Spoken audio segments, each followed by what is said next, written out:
किन कारणों को आप उसको देखते हैं आप? लक्ष्मीनगर से जो आम आदमी पार्टी के बीबी त्यागी आगे हैं, देखिए किरारी से आम आदमी पार्टी के अनिल झा आगे चल रहे हैं।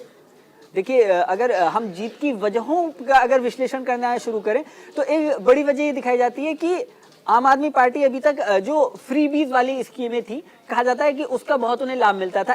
हम देखते हैं कि सभी ने फ्रीबीज वाली जो घोषणाएं थी, आम आदमी पार्टी ने जो की, उसी के साथ साथ बीजेपी ने भी उसी तरह की घोषणाएं की। और उसी किशन के बारे में बड़ी खबर आ रही है कि बच्चा लोगन के दारू मिलल, वोट देना ओकरे बदले में शराब मिलल, हमारे बच्चा लोगन का भविष्य बर्बाद भइल। आज उकर पूरा गुस्सा बाटे, उकर आक्रोश बा। पूर्वांचलिया 55% वोटर बाड़न एजा। आज ये जोन रिजल्ट दिखा था, हम समस्त हमरे पूर्वांचलिया समस्त भोजपुरिया जहान के माई बहन के दिल से धन्यवाद देव कि एगो नर्क की जिंदगी से निकल के महादेव चाहिए आप लोग एगो स्वर्ग की जिंदगी का एहसास करवा। डबल इंजन की सरकार के साथ, मोदी जी के साथ, मोदी की गारंटी के साथ ये जीत प्रधानमंत्री मोदी जी की है, भाजपा के एक कार्यकर्ताओं की है, जो जिन्होंने जान झोंक दिया था उस गुस्से के साथ, उस आक्रोश के साथ कि ये झूठ की गंदी राजनीति को का पतन होना इस देश में बहुत जरूरी था। ऐतिहासिक बातें देखिए, ये लोगों ने जो छल कपट किया था, जिसमें हम तो गोरखपुर जीत के हमारे कई माननीय सांसद हार गए थे, आज और बाद में ट्रॉफी की तरह वो अयोध्या प्रसाद को हर जगह क्या नाम है उनका जो सांसद जी वहां से फैजाबाद से जीते थे, अवधेश प्रसाद को हर जगह पे ले लेके घूम रहे थे और उनका नाम अयोध्या प्रसाद रख दिए थे। वो सब ट्रॉफी की तरह कभी राहुल जी उनको ले आते थे सदन में, कभी वो अखिलेश जी ले आते थे। तो आज उनका पुत्र वहां से बुरी तरह हार रहा है। ये बात पता चलती है कि वो संविधान के एक झूठ की आंधी में सपा वहां से जीती थी। लेकिन मोदी योगी जी पूज्य महाराज जी के काम, उनका विश्वास, सुरक्षा व्यवस्था और महाकुंभ, ये ऐतिहासिक जीत आप देख रहे हो। 50,000 से ज्यादा वो बहुत बड़े मार्जिन से जीतेंगे। 40,000 तक हम सुने थे, शायद और बढ़ेगा। लेकिन उनके झूठ का पर्दाफाश हो गया। वो जो कल कह रहे थे कि कफन लेके संविधान के बारे में कि चुनाव आयोग को कफन पहना देना चाहिए, वही इन लोगों को सोचना चाहिए।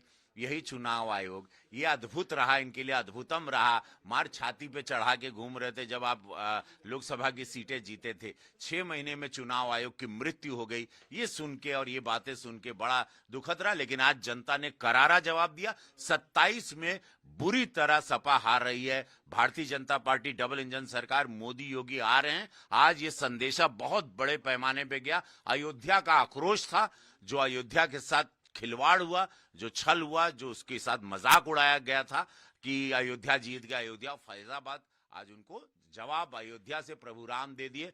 जय श्री राम। ये राम जी का आशीर्वाद रहा इन लोगन के कि भैया झूठ का नाश हो गई आज।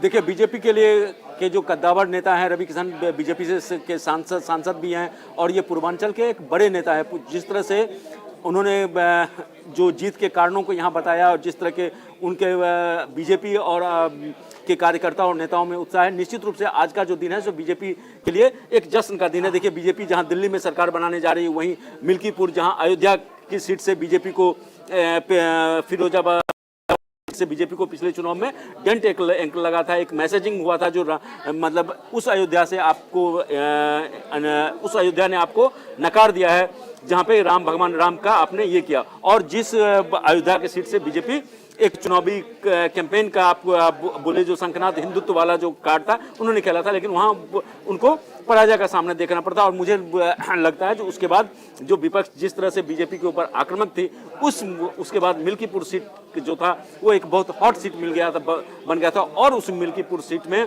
पे बीजेपी बहुत बड़े मार्जिन से, अभी जो खबरें आ रही है वो 25,000 वोट से कम मिल्कीपुर से अवधेश प्रसाद आगे चल रहे हैं। हालांकि ये लास्ट में ये तय हो पाएगा, आपको 3-4 बजे तक क्लियर हो पाएगा जो कितने मार्जिन से वो जीते हैं। लेकिन जो शुरुआत से ही वो लगातार जो भानु प्रसाद हैं वो वहां से बढ़त बढ़ाए हुए हैं। अजीत प्रसाद के जो बेटे हैं वो लगातार पीछे होते जा रहे हैं। तो इस तरह से जो आप जो मिल्कीपुर का जो चुनाव है, मिल्कीपुर को चुनाव को जो 2027 का जो रन है, जो मेन आप इसके जो चुनाव होने हैं 2027 में विधानसभा चुनाव में, तो उसके लिए बीजेपी को कितना उससे एनर्जी वहां से मिलेगा? देखिए बिल्कुल ये जो मिल्कीपुर का चुनाव है कहीं ना कहीं 2027 में भी ये रिफ्लेक्ट होगा।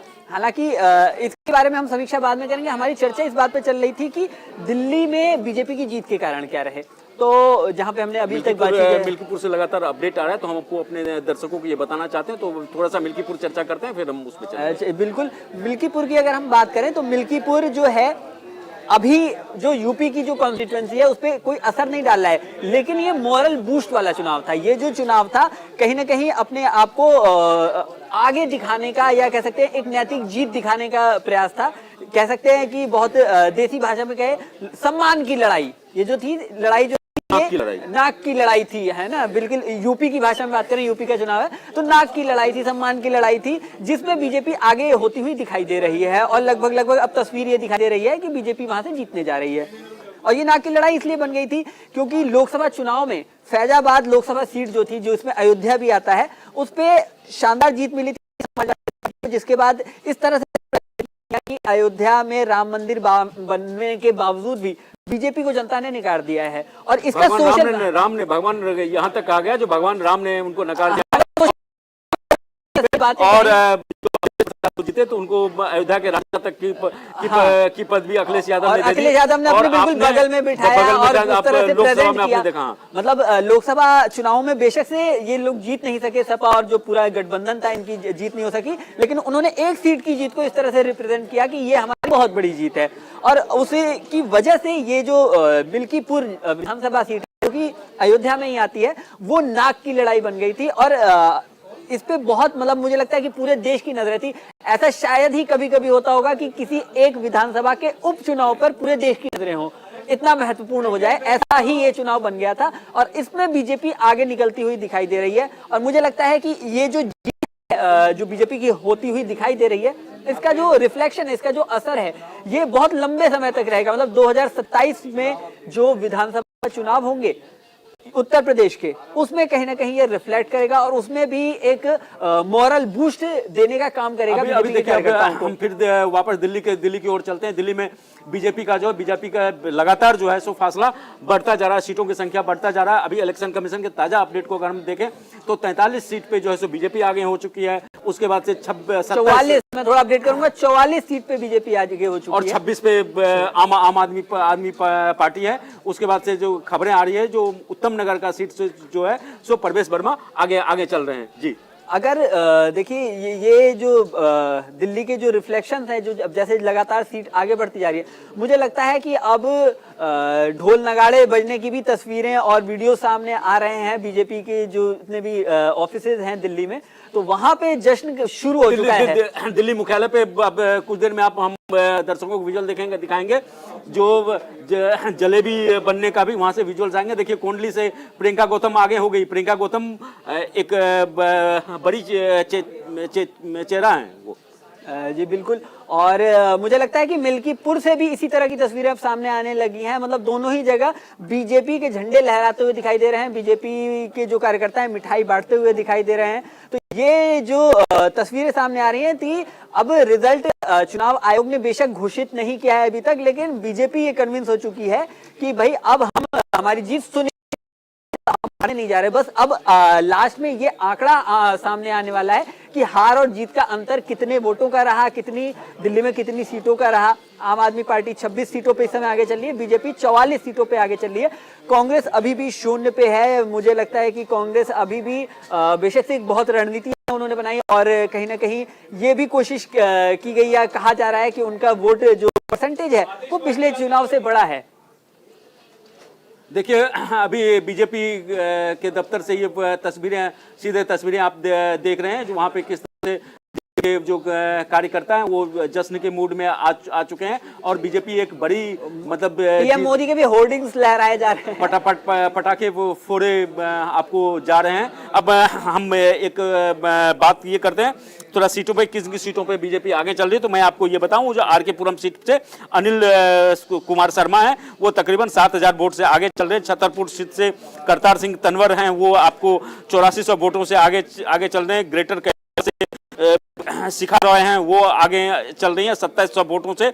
उसके बाद से कालका जी से रमेश भिदोड़ी आगे चल रहे हैं। देखिए ये बड़ी खबर है, हाथसी जो सीएम हाथसी हैं वो पीछे चल रही है। यहाँ पे टोटल 12 राउंड की काउंटिंग है, उसमें काउंटिंग हो चुकी है। रमेश भिदोड़ी जो है सो 2800 वोट से आगे चल रहे हैं। उसके बाद से अगर पटपटगढ़ की बात करें तो रविंद्र सिंह नेगी आगे चल रहे हैं। यहाँ से बीजेपी प्रत्याशी पीछे चल रहे हैं, वो तकरीबन 12,000 वोटों से उन्होंने मार्जिन बना लिया है। उसके बाद से अगर हम लक्ष्मी नगर की बात करें, जो अभय वर्मा आगे चल रहे हैं, वो 430 देखिए रमेश भिदोड़ी क्या कर रहे हैं, जो मैंडेट आगे दे रहे हैं और बदल बढ़ान, उनका मैं आभार व्यक्त करता हूँ। और ये कालका जी के लोगों की बढ़त है, रमेश भिदोड़ी की बढ़त नहीं है। कालका जी के लोग खून के आंसू हुए हैं 10 साल, और 5 साल तो विशेष रूप से कुछ नहीं कालका जी में हुआ है पिछले जब तक आतिशी आई है। और being a PWD minister, being a chief minister रहते हुए सी डिडंट डू एनीथिंग। आम आदमी पार्टी ने जो मुद्दा बनाया था गुंडागर्दी पार्टी, जो तमाम, आपको लगता है कि फेल हुए हैं ये सब चीजें? नहीं, देखो इनका मुद्दा बिल्कुल अपने पे गिरबान में झांक के देखा नहीं। केजरीवाल से बड़ी गुंडागर्दी किसने की है? प्रशांत भूषण, कुमार विश्वास, योगेंद्र यादव, इनको जब पार्टी से निकाला गया तो कहा इनको तो लात मार के भगाना चाहिए था। कहाँ पे लात मार के? वो स्टेटमेंट देखो केजरीवाल कौन सी भाषा का उपयोग किया है। पुलिस के जवानों के लिए कैसी भाषा का उपयोग केजरीवाल ने किया है, एक मवाली भी नहीं करता है। मैंने कभी ऐसे भाषा का उपयोग नहीं किया होगा। और देश के प्रधानमंत्री के बारे में कैसी भाषा का उपयोग केजरीवाल जी ने किया है। भारत की सीमा पर प्रहरी हमारे सैनिक पुलवामा में अंदर पाकिस्तान को जाके सैनिकों को ठोका है उन्होंने, उनके लिए सबूत मांगने का काम केजरीवाल ने किया है। ये देशद्रोही वाली मानसिकता है। तो भारत विरोधी इनकी सोच है। ये अर्बन नक्सलाइट टाइप के लोग हैं। मुख्यमंत्री की चूज कौन रही है? मुख्यमंत्री की चूज हो रही है जिनके परिवार ने अफजल गुरु की माफी, जो संसद पार्लियामेंट के अंदर अटैक्ट टेररिस्ट था, उसको माफ किया जाना चाहिए। उसकी कोई अगर मर्सी पिटीशन डाली तो आतिशी जी के मदर फादर ने डाली थी। पार्टी कोई बड़ी जिम्मेदारी देती है तो क्या कहेंगे सर? मेरे लिए बहुत बड़ी जिम्मेदारी है। 3 बार विधायक मुझे बनाया, 2 बार सांसद बनाया। इससे बड़ी जिम्मेदारी पार्टी को क्या देगी? देश के अंदर 145 करोड़ लोग हैं, राजनीति में 10,000 लोग हैं, और मैं उन 10,000 लोगों में से पार्टी ने मुझे बना रखा है। तो इससे बड़ी मेरी क्या पार्टी जिम्मेदारी देगी?